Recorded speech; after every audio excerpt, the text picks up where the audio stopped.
through the dermis and epidermis. And this is all in the PowerPoints, and we'll go through the PowerPoints at the end again. So it's loss of the skin of the dermis and the epidermis down to the subcutaneous tissue. Okay. A blister counts as a stage 2 if it's on a bony prominence. Because this blister, even though it may be currently intact, it eventually will not be intact and thus meets the criteria for a stage 2, which is non-intact skin. Then we have our stage 3, right, down to the fascia but not through the fascia. So subcutaneous, or dermis, epidermis, subcutaneous tissue, down to the fascia, which is the lining of the muscle, but not through it. We have our stage 4, right? Stage 4, deep as it would get all the way to the bone. Guys, I've seen peristalsis through the backside. I've seen wave-like motions in the intestine through someone's wound on their back. That will not be that uncommon for you guys to see wounds that grotesque or that disgusting. Then we have what we call slough and eschar. Eschar is black necrotic tissue, and slough is tan necrotic tissue. Can you turn it a little? Okay. Eschar and slough. Okay. Eschar and slough. And I'll show you, there's another one over here with me. This is stage 4. And the eschar and slough, both of them are non-viable tissue. Just one looks a little bit more tan, it's more like a mucousy type consistency, and the eschar is more like a scab hard. Regardless, those have to be debrided or debrided, removed for the wound to heal. Okay, and there's a lot of different ways to do that. We can have the surgeon cut it out. We can use a wire brush and scrub it out. We can use our dressing, which is what we're going to do, and let it stick to that and rip it out. And that's what we do as nursing. That's called mechanical debridement. So we have surgical debridement and mechanical debridement. Surgical would be cutting it out or using the wire brush in the OR. Right? Mechanical would be using a dressing, which I'll show you guys. We call it a Curlex, to pull it out. Or we can use autolytic debridement. We use a dressing, we put it on top and let the body take care of itself. Autolytic debridement. Right? Your body's debride wounds all the time. And whenever you get a wound, it's debriding it. Okay? We can use enzyme debridement where we put enzymes on it that actually help break down the tissue. Okay? And we can even use biological debridement. Biological debridement is actually quite popular. Maggots. Oh. Maggots is a very common way to debride a wound. Maggots they have this innate ability only to eat the necrotic tissue and not touch the healthy tissue. Really? So we'll put maggots inside of a wound. Monica's face as she's sucking on a sucker. She's gonna throw up on me. She's sitting there, she's like, is he serious? Yeah, I was serious. Nurses don't do that. Besides a couple of the ones you said, the surgical one, obviously we're not going to. Right, okay, we don't do the surgical one. Doing that. But all the rest of them we would do? You got it. Okay. Yep, the surgical one is the only one we won't do. So you just like keep like maggots like? Yeah, they're down in the lab. Don't shut that all over. I have an ICU nurse coming to help today. Huh. Yeah. Interesting. Yeah. Fun. Yeah. And Most of the time, if you're getting maggots in your wound, you'll have a wound clinic. Okay. So then, like the patient is, do they have to like sign off? Did you say Ashley? Maggot. The worms, I'm sorry, Taylor. the fly. Yeah, the patient Fly will wait. baby. Look. Yeah. Or maggots. Oh, God. Maggots. Lose my foot or maggots. Maggots. Lose my toe or maggots. Maggots. What about lose my finger or a leech? Leech. I mean, yeah, that's not a big deal. Like, hi Steve, we're friends. Thanks for sucking my blood, dude. Like I've known that was like something. It's psychologically really hard on patients. It's hard. Guys, you guys are not wrong. It is hard. Okay. But you, as a nurse, have to walk in like, hey, this is what we do. Hey, this is not a big deal. You can name all of them. Can you keep track of who's who? Like, you got to do something to break this because they're like, Literally, yeah. Yeah, right? I mean, not the maggot one, but I just, Name. why would you do that if you have 3 other options to use? Why? Because sometimes, because the maggot, when you have, guys, this is Robin. She's an ICU nurse. She's gonna hang out with us for the afternoon. Hi. She has my keys also my girlfriend. So. Nice to meet you. The maggot will only eat the necrotic tissue. Okay. Whereas the surgeon or me as a nurse ripping out tissue, I can't be that precise. So the maggot actually does a better job for certain wounds than we can do. Even during surgery? When they try to remove it? Surgeons cannot be that precise. I mean, even with robotic surgery. Got it. Okay. Right? So it really depends. Sure. Yeah, it really depends. Okay, and then over here we have This is called an unstageable. Unstageable. Unstageable. Stage 1, Stage 2, Stage 3, Stage 4, unstageable. Why can't we stage it? Because it has all three of them. Everything, it's kind of like an There's an exact answer, and you're not far off. You have to be able to clean up that. We don't use the word clean off, but yeah, I know I'm what sorry, you got. it has Debride, eschar, slough, and stuff. We have to debride the eschar slough to determine the type of wound. So why can't I stage this one? because it's excuse bigger me. and it's a larger Not surface. bigger. Nope, not a larger Deeper. surface. There's one key word. Muscle. You can see the the bone, The bone. and stage 4 is the deepest wound. Okay. Can it get any worse than stage 4? No. Can't get any worse. So stage 4 with eschar and slough is still a stage 4. Another type of pressure ulcer that's not a stage 4 with eschar and slough is unstageable. Now, why is that so important to mark it unstageable instead of trying to stage it? Because maybe you wouldn't treat it as if it was a. So the treatment modalities, so we treat stage 1 and stage 2 the same, and we treat stage 3 and stage 4 the same. So if you don't know if it's a stage 2 or stage 3, we might have different interventions. Okay, I'll go with that. There's a better answer still. And it has nothing to do with nursing care at all. I think it's the blame. Like, who's responsible? I don't disagree with Monica. It's like, responsibility. it's not just the blame, it's the reimbursement. So it is about the blame. Because if they come in and you document a stage 2 and it's unstageable and ends up being a stage 4, now you're responsible for the payment. The hospital is. So it is a blame, I guess, Monica, the way you're saying, yeah. Yeah. So it's unstageable until we know the stage, because we mark it unstageable, they come from the nursing home unstageable, and then the insurance company is going to go after the nursing home and not the hospital. And that becomes important because you see all the time that the Cleveland Clinic and university hospitals are buying up hospitals because they can't stay afloat because they got to pay for stuff out of pocket when these issues arise. Does that make sense? So if you're in doubt, you unstage it. It's unstageable. Okay? Can nurses stage wounds? I just spent the last 10 minutes with you guys telling you how to stage wounds. So can you stage wounds? Yes. Yeah, it's within our scope of practice. We can stage wounds. What's this one? Not unstageable. Necrotic. It's this one. What do they call it? Deep tissue injury. It's a deep tissue injury, right? This is a hip replacement. So the greater trochanter is all the way up here. It has not a bony prominence. And that's a deep tissue injury. Similar to the blame of the unstageable, we want to document as a deep tissue injury because that's the patient's fault, and the insurance company's going to go ahead and pay for the deep tissue injury. Okay. Make sense? Yep. And then that leaves us with a couple other things. What is this? Wait, Oh, what? how are you? It is a laceration, but I need more words. So imagine you're giving me a report using the S-bar format that Sarah taught you. Situation, patient had hip surgery on the left hip 2 days ago. Background, patient has a history of osteoporosis, congestive heart failure, and has had decreased mobility in the last years, complaints of hip pain. They tried some steroid treatment, didn't work, so they did surgery, right? Background. Assessment. So, great word, dehist. What does it mean to be dehist? Oh my god. Stand here. What's your first name again? Melissa and Tim, ready? We're talking to each other. No, you got it. Approximated. We are well approximated. We are in close proximity. Well approximated. We are dehist. We are well approximated. We are dehist. We are well approximated. Dehist. Does that make sense? Yeah. So this is a dehist wound. So that's your assessment. The patient has a left dehist hip wound with good granulation tissue. Okay? We would address this the same way we address this. There's one major difference. See, this has all good, healthy granulation tissue. It's all pink. It's all nice. This does not. This has slough and eschar. This is going to be a wet to dry because we're going to mechanically debride the necrotic part of the tissue. This is going to be a moist to moist, which means it should be the moist like inside of your mouth the entire time so that it can heal itself. But they both get packed with Curlex. Okay? The difference is that this Curlex has to dry while it's inside the wound. This Curlex, if it happens to dry while it's in the wound, we moisten it with saline to take it out because we don't want to rip out the healthy tissue. Does that make sense to you guys? Yeah, so there's a wet to dry, and then when we don't even call it a moist to moist, but that's the term I use.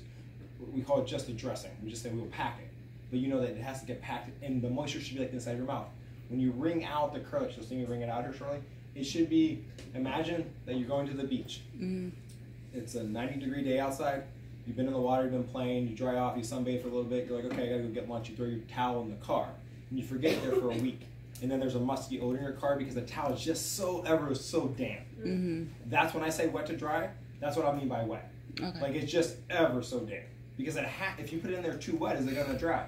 No. No. And if you put it too wet in here, what's gonna happen? What happens if you sit in the bathtub too long or the hot tub too long? You start to get skin maturation. Your skin starts to break down, right? So it should just be ever so slightly damp. Mm-hmm. Does that make sense? Yeah.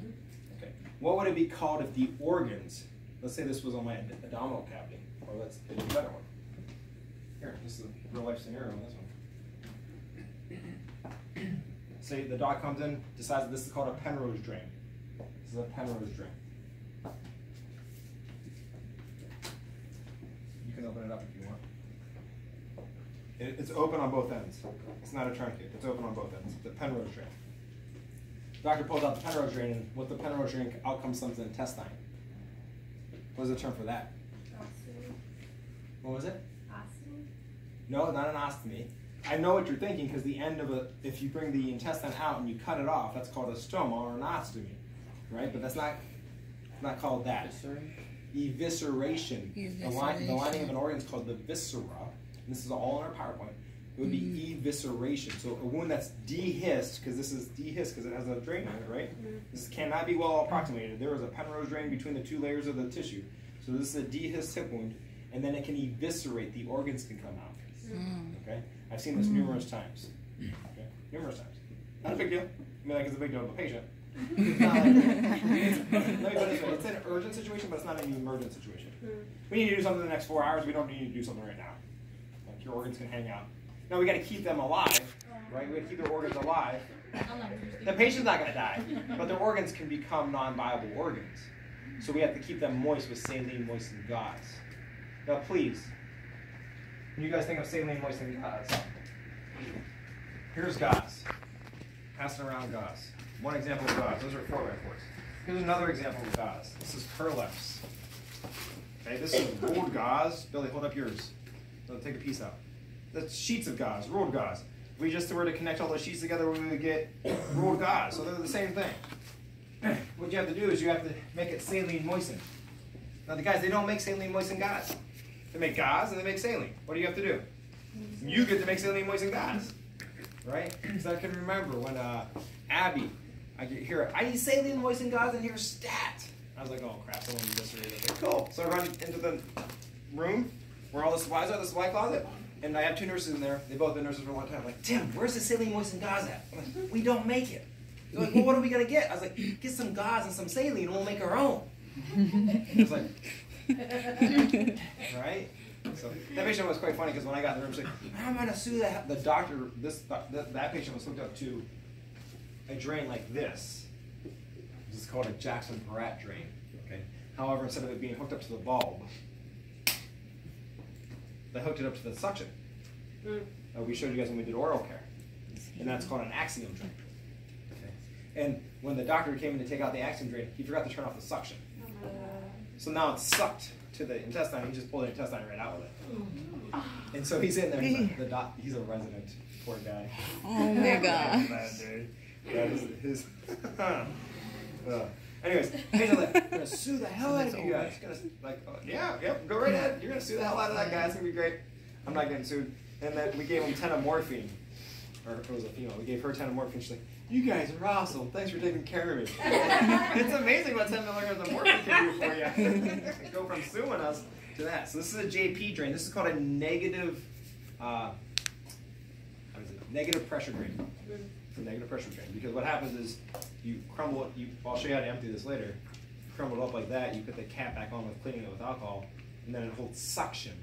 Whereas the Penrose drain is just a gravity drain. It's literally just saying, here's an opening fluid if you want to come out of the body. This is saying, hey, come this way. It's pulling at it. So it's called a negative pressure drain.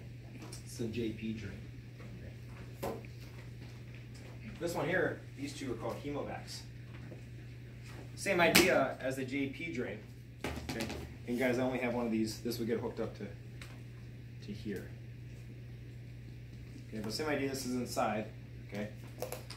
Same idea. We empty it, compress it, and I'll show you how to do it exactly in a minute. Okay. And then it would hold its suction, so it's a negative pressure drain also. Which one of the two, this one or this one, do you think creates greater force? Yeah, this one, it literally has springs in it, right? This is just rubber going back to its normal shape, so this generates less pressure. This generates more pressure. This one's called a hemovac. Why do you think you need more pressure with a hemovac? Because there's blood, and blood clots, right? Blood clots, and so therefore if you're worried about clots, you've got to pull harder to get them out. Does that make sense? So the hemovac is commonly used for orthopedic surgeries, whereas the JP drain is used more for abdominal and or breast surgeries. Because with breast and abdominal surgeries, you tend to have what we call, again, all this is in the PowerPoint outline for you guys perfectly. You have serous sanguineous drainage with abdominal and breast surgeries, which means there are 4 types of drainage. There's serous. Who's had a pimple recently? Where's our friend at? Anna. Man, where are you? How's the pimple for it? Abdomen. It's not a Abbreviation for abdomen. ABD. Okay. So it's a papula. Yes. Yeah, you have a papula. It's not going to be a pustule, it's going to be a papula. Gotcha. So let's say that it was a pustule and Tanner's like, and she's just squeezing it endlessly, right? Exactly what I do first. Yeah, you're like, I got a date, I got to get rid of this, like, squeezing it too hard, right? Eventually what happens, instead of the purulent drainage coming out, which is the pus, right? It just starts to be water, right? Have you guys ever had that? Mm-hmm. That's serous. Serous is just water drainage, right? Serous is just water drainage. That's over popping up pimples. Serous water drainage. Does that make sense? You guys have all done that probably. Yeah. Right? And then of course we have purulent drainage, which is pussy drainage, which we cannot put in the chart. Did I tell you guys why last week? You don't write pussy. Yeah, spell it. Jennifer got it. It doesn't. Some people still haven't got it. Ashley just got it. She was like, right. So we don't write out pussy drainage, and we don't write out pus. We write out purulent. Purulent. It's funny, isn't it? I think it's funny too, actually. She's not okay. Purulent. Purulent. P-U-R-L-U-E-N-T. It's in our slides. Okay. Purulent. I think I saw So we have it too. serous and purulent, and then we have some in the middle. We have sanguineous, and I said the word earlier is sanguinate, to bleed out. So sanguineous is blood. Sanguineous is blood. And then we have serous sanguineous. Clear plus blood equals pink. Those are our 4 types of drainage. We get 4 types of drainage out of the body, only 4 types. We get clear, we get pink, serous sanguineous, we get blood, sanguineous, and then we get everything else, purulent. Okay. So who has my JP drain? I'll show you guys how to empty it, because this is one of your skills. Yes, sir? Dave, right? What would you call it? The ear was leaking like spinal fluid. What color is the spinal fluid? Serous. Serous fluid, apparent, and then to know if it's serous spinal fluid, you got to do testing on it, right? But yeah, it's just serous. Serous. All right, so this is how we empty a JP drain. Billy, will you come here and be my patient?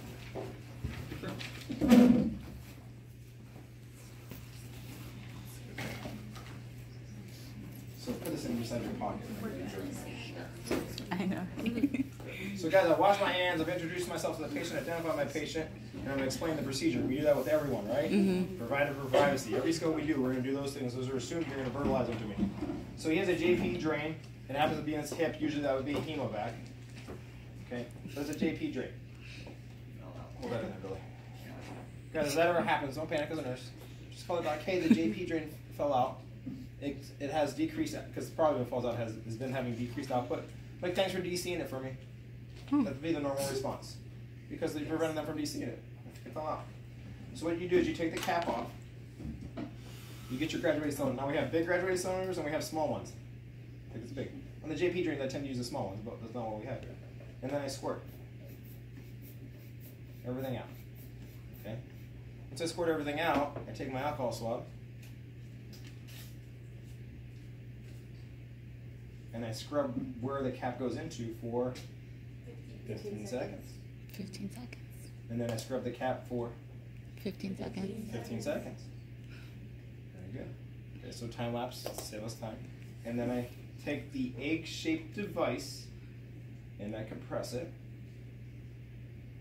and it'll hold suction. And now this is for 2 reasons. I can write the number 1 on here because I've had up to 6 JP drains inside of one patient before. I know where to take it in the clinic. So you got to know which one's putting out what kind of fluid and how much. You got to keep track of it all separate. So you get to write the number 1 or A or whatever your hospital is doing. And then also we want to safety pin it to release down so that it's not pulling on the insertion site. And that's why there's a hole in it. So we can get safety pin. Does that make sense? Any questions about how to empty a JP drain? One more time so you guys can see it, because this is one of your skills at the end of the semester. You could pull. You come in. If it's maintaining suction, you wouldn't empty it unless it's at that time when we empty them. We empty all drains. Robin, you guys 6, 2, and 10? No? Okay, yeah, so when I do once a shift, we do 6 a.m., 2 p.m., 10 p.m. 6, 2, and 10. Okay? So if it's 6, 2, or 10, now I can deflate it to empty because I got to get my total output for the shift. Does that make sense? Otherwise, we only empty it when it's inflated. Because it's not no longer negative pressure. It should be negative pressure. If it's inflated, it's not negative pressure. Right? I squirt it inside my graduated cylinder. I take my alcohol swab and I clean both where the cap goes and the cap for 15 seconds. I roll it back up. I compress it. I safety pin it back to the patient. And I come back and I check to see it. If it needs emptied in an hour, or I tell the patient, hey, if you notice that that's not holding suction, let me know. Okay. And then there's another time. Oh, you still okay? Yeah, I'm good. Okay. There's other times Billy will have this wound, and they'll have. I always like to call this the dressing looks like a pair of pantalones. Right? Don't they look like pants? This is called a soft wick or split wick dressing. Okay, and it's exactly for this. I'm gonna hold that, please. That's just the hold everything here. Yep, no problem. Cool. So there we go. So it'll look like that coming out of Billy's wound. You guys see that? Turn. Thank you, model Billy. Okay. And so what will happen sometimes is nothing's coming, but I'm changing this dressing every 45 minutes, or every hour, or every 2 hours. I have to change the dressing because the dressing is getting saturated, but the drain's not filling up. What do you guys think's happening? Thanks, please. The drain is clogged off. Right? It's maintaining suction because there's a clot in here, because I have too much sanguineous drainage, too much bloody drainage. Right? And so instead of coming out the drain, it's coming out the wound, right? And so do we have negative pressure anymore? No. No, so it's not doing its job. So what we could do in that situation, and you need an order to do the following thing, is you can milk it. And so you hold it at the insertion site and you do that. And then you come down here and you do this, and this is milking it. But you gotta make sure you hold it at the insertion site, otherwise what are you gonna do? Pull it out. You need an order to milk the tubing. You only want to get that order if you are changing the dressing more often than you're emptying the drain. It's normal for some drains to occur around the soft wick. Okay? But if you're changing this more frequently than you're doing this, then that's an issue. We can also put a special apparatus on this, and I couldn't find it when I was setting up this morning. It's called a stopcock. And a stopcock is an apparatus that allows two-way flow in 3 different directions. Anyways, you put the stopcock on it, you can flush fluid in and then pull fluid out with the stopcock. So you might get an order to put a stopcock on it. You guys will see that in the clinical, and it's a special 3-way apparatus, which I could not find this one. We used to have one of them. Okay? So any questions about emptying the JP drain? On the skill set, could you pull empty in a hemovac? No. But could you empty a hemovac? Hopefully you could apply the same principles I just used to emptying a JP to emptying a hemovac, because look, well, this would be attached, right? But it's the same, everything's exactly the same. It's the same exact technique. Clean that for 15 seconds, clean this for 15 seconds, maintain suction, put the cap on. Exactly the same. Okay? So, do you have to empty the Penrose drain? No, there's no collection device, right? It is just a big open tube. Okay? So again, with the Penrose, let's use the one that we have here. The Penrose, usually we have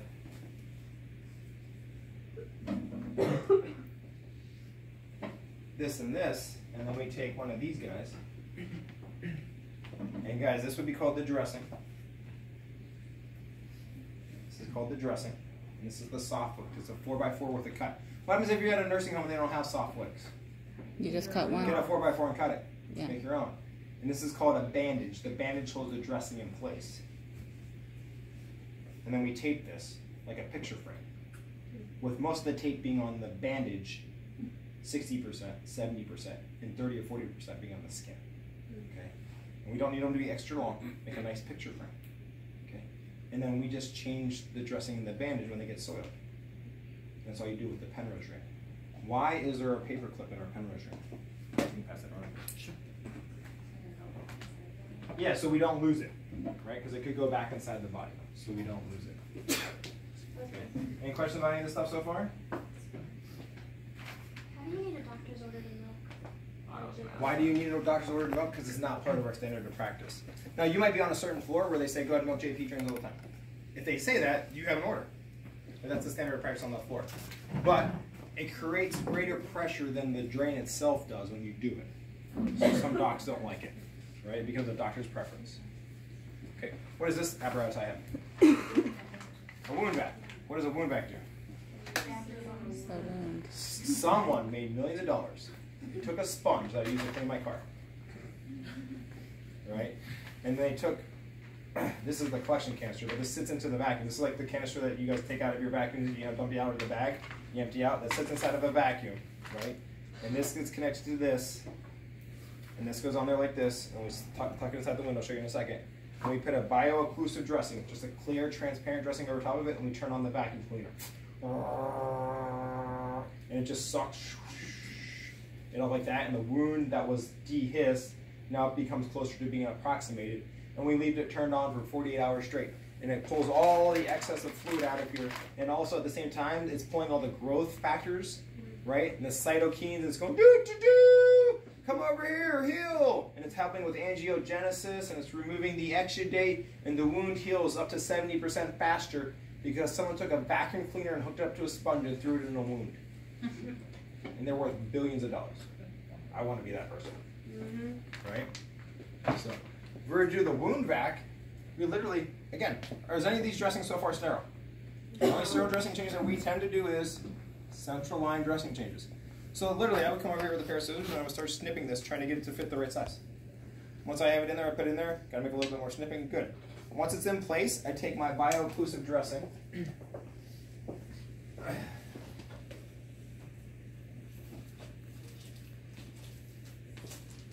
And we have sheets of this. They're like paper sheets. They're much bigger than what I'm going to show you guys. It's called Tegaderm or Opsite. Tegaderm or Opsite. Again, all this is in our slides. And we have it like the whole sheet of paper.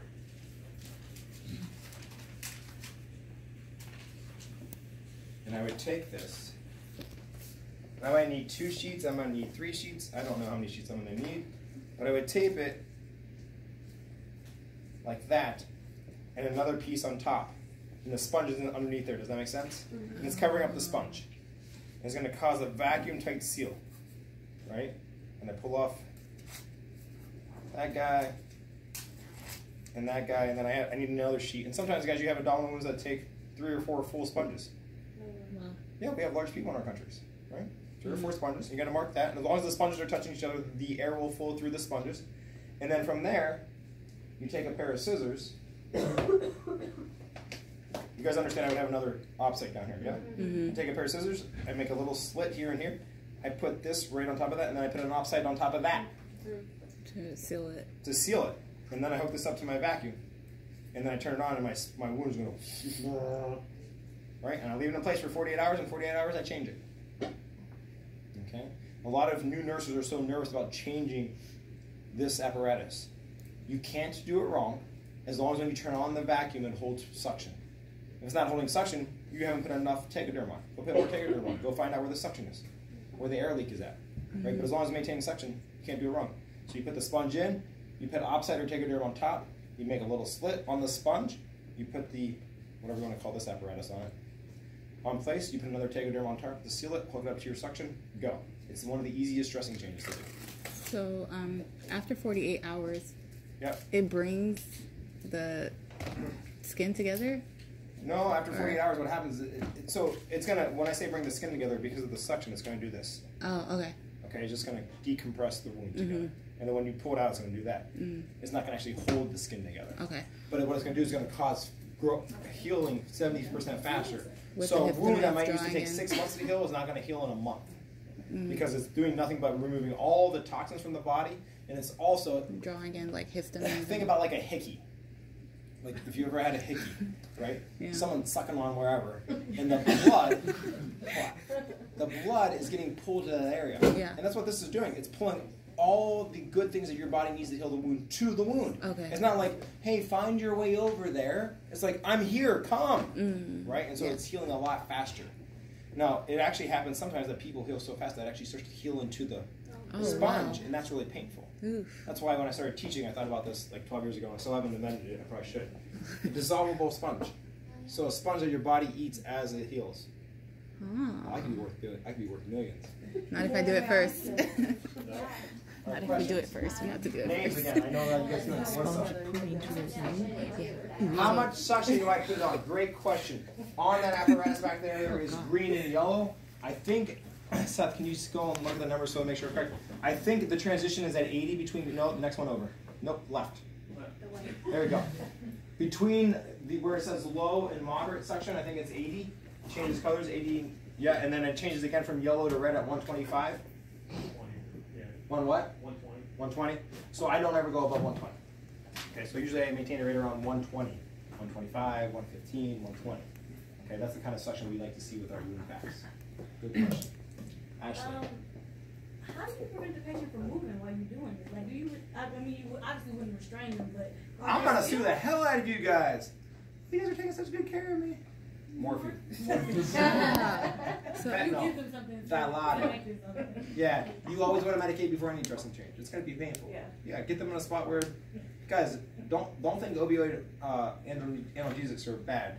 There's a problem in our society. I agree with that. But within the hospital, they are required and a necessary part, right? Robin, for the love of God, she puts people to the point of like death and life. She plays with propofol. Like she gets to adjust propofol by herself, the Michael Jackson drug. She's like, titrate it up, titrate it down. Like they won't want me to do that, but they'll let her do that. Okay? So yeah, we need certain medications. So when we're doing this, we medicate them so they're in a place where, yeah, it still hurts, but they're like, oh, that hurts. Oh, I don't really care. Like 45% of college students have done marijuana in the last year. Just a report released, so at least 45% of you know what I'm talking about. just so that I'm getting this right, so the sponge gets put into the Literally we cut it to the right size and then pack it in. Okay. And then the Tegaderm goes on top of it. Yeah. All right. Does that make sense? Yeah. We only have one of these. They're expensive, so. Oh, really? Like a sponge. Well, I mean, like, this entire setup is probably like $300. So it's possible Wow. when this is stuff to help to You heal. cut it to form And then Sponge it would- just sticks guys, on that. now Yeah, I'll give you a really tricky one. Back. You have this dehisced hip wound, right? And some doctors will, I would advocate for my patient to have a wound vac for this. So I'm going to cut it, slit it in place, do my tegaderm, all that type of stuff. But my patient likes to lay on the sides. They don't like to lay on most patients don't lay on their belly, right?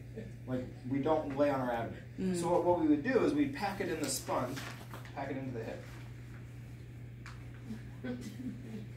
Right? And then I tegaderm this in place. And then I'm going to do a little slit here. I'm going to get slices of this. I'm going to bridge it over to my belly button. Oh. So I'm going to put tegaderm over on my skin, and then I'm going to get slits of this, another sponge. I'm going to bridge it over to my umbilicus. And then I'm going to cover everything in tegaderm. So I have tegaderm protecting my healthy tissue. I have the sponge touching the granulation tissue. Does that make sense to you? And then I bridge it over to the abdomen. And then I take that little apparatus and I put it here. Because I don't want a patient laying on this. This becomes a bony prominence. Bony prone. Does that make sense? So we can bridge it anywhere. Oh, as long as it's together. As long as the sponge is touching the sponge. Okay. Yep. Yeah. Good question. That's called bridging it. Bridging. Ron Rock taught me that. He's a wound nurse that didn't let. So then, is there a way to properly take the sponge out once you're done, or you just Medicate the patient and pull. Medicate the patient and pull. Here's our tegaderm. This is our offset. This is what goes on top of it. You guys can open one up if you want. Okay, don't open them all up, please. No, let's take one out. $300. You guys will use all of them. And the one that I This use is is more for, expensive. this is the one that we use on IVs. Okay, so we also use Tegaderm on IVs.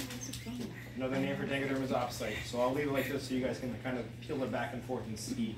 It's bio-occlusive. It's used to, so when we want to be able to see a site. It's also used for autolytic debridement when we want to hold body's drainage in place so it can heal itself. For instance, if, like earlier I talked about how the elderly have thin skin and you'll cause a skin tear. We literally would take that skin tear, put it back down in place, take a Tegaderm and stick it on it and leave it in place for a week. And it would reattach itself. Okay, so that's a bio-occlusive. It's the same thing that I put on the butt, but smaller. They come in all different sizes. Then when you remove that, then you have to make sure you do the. You want to do it in a way so you don't cause a skin tear again. Clearly, right? Use an adhesive remover with your elderly patients, also known as medical grade goo gum. That's really what it is. Okay, next up we have these guys.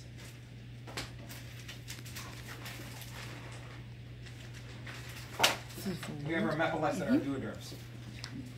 To seal the wound. So you guys know to treat this one and this one, we can use the wound pack, or I'm going to show you at some point today. We can take our gauze and we can pack it in here, right? And we'd only use a wound vac. Think about it. Right now, the way this wound is, could we use a wound vac? We'd have to what? Get rid of that first. Can we use a wound vac on this right now? Yes. Yes. So we need to have good granulation tissue to use a wound vac. Okay. So if this was good granulation tissue, then wound vac would be my choice. Mm-hmm. And even on this guy, no necrotic tissue here, wound vac. I want to wound vac everything. Wound vacs are so helpful; they heal the wound so much faster. Give me 1 second, then I'll get to your question. This one, I could use Curlex to pack it, or I could even use the folded gauze to pack it. Okay, and it would be wet to dry. If I don't have a wound vac available, this is going to be what I call it moist to moist, but I'm going to keep it damp the entire time. So we know how to treat these two wounds right now, right? Yes. And also, technically, we know how to treat this one. So we know how to treat a dehiscip wound, stage 3 and stage 4, which is wound vac or wet to dries, or wet or damp to damp. Yep. Got it? Okay, so what we're going to learn next is how to treat 1s and 2s. Jen, I was just Jen, going to thank you. ask if you do any sort of cleansing in between changes? Great question. Yep, it depends on the order for that wound. If there's no, so generally speaking, they won't order a cleansing agent. I cleanse the wound with saline, and I literally will use a saline flush. I don't have one. My bag's upstairs in my office. This is a syringe. They come pre-filled with sterile saline. I literally would just, and then I would flush with the saline on the wound, and I flush to the ordered amount of fluid, to the ordered amount of medication, or till it runs clear. So if I don't have an order, but I feel like the wound needs to be irrigated, I'm just going to take saline. I'm going to flush from top to bottom, and I'm going to keep on doing that, pulling up sterile saline, and I'll show you how to do this today also, top to bottom till it runs clear. Now, if I have an order, it's going to say flush or irrigate with 300 ml of saline, or irrigate with 1 gram of vancomycin. Okay, so, but if I don't have an order, by all means, I can irrigate with normal saline because it's an isotonic solution, and it will not cause a change in the cells. We do not irrigate with sterile water. We can sterilize water. Sterile water is not going to cause an infection, but the tonicity of sterile water will cause a change in the size of the cells. So we irrigate with isotonic solutions, and the isotonic solution that we choose in the hospital most of the time is normal saline. Sterile water is toxic to humans. Water is toxic to humans. You can die from water. So we don't use water to irrigate healthy granulation tissue because it puts strain on the wound. We use sterile saline.